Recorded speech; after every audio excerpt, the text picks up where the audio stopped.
Greetings! In this video we are going to be looking at Duet number 10 on page 44 of the Christopher Parkening Classical Guitar Method Volume 1.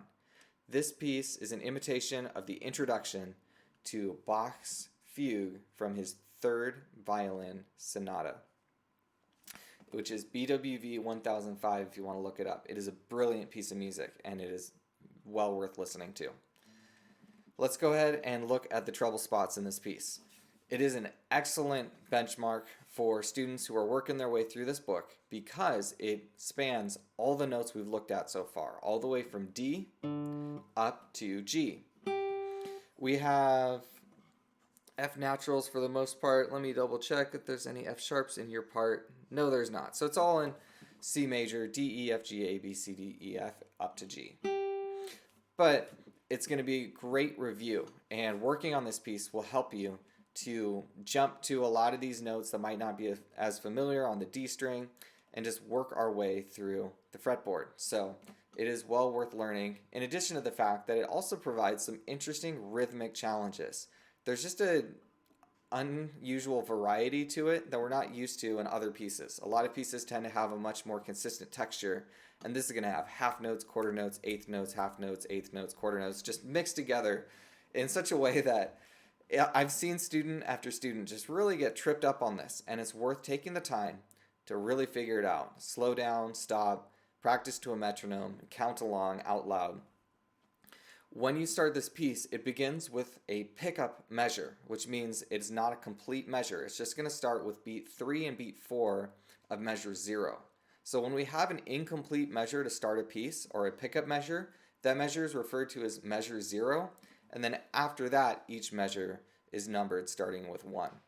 I encourage you, if you're studying this with someone, what you can do is write in the measure numbers just at the top left corner of each measure, and it helps you to be able to find it really quickly, or bottom left, or whatever works for you.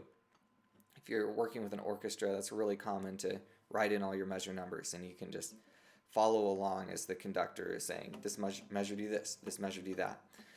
Although guitarists don't play much with orchestras, so that advice is probably never going to help you, but it might if you play with an ensemble. So, as I said, we have a lot of rhythmic variety, and we also have a lot of variety in our notes with this piece. Just practice the tricky spots. You need to be able to play it really consistently with a strong sense of rhythm. We don't want it to be mechanical. We want it to flow, but we do need to really follow that pulse because you're going to be playing with someone else. And this style of music, it's very important for the notes to line up and flow together, fit together rhythmically. When you get to play this with another person, you're going to see how enjoyable this type of music can be. So I'm excited for you to play it, and I encourage you to practice it. I'm going to go ahead and post videos of the student part and teacher part, and I encourage you to get to the point where you can comfortably play along. Start slow and perfect it, and then speed it up, and make sure you can play it without making a lot of mistakes, and stay on beat. If you can't confidently stay on beat, then don't try to play along with the recording yet. Wait until you're ready, and it will be well worth the wait. So as I said, it's a great way to really firmly embed those notes on the D string, and it's going to prepare you for moving on. The next 2 pages, we're going to blast out a whole bunch more notes. The new notes on the A string, and then the following page, the new notes on the E string. So it's a little bit abrupt all of a sudden to go from, you have a bunch of pages to learn these notes and these notes and these notes, and then all of a sudden here's 6 new notes in 2 pages. So this is a great place to slow down and really focus in. It will pay off later on. Thank you very much for watching, and I look forward to playing this with you.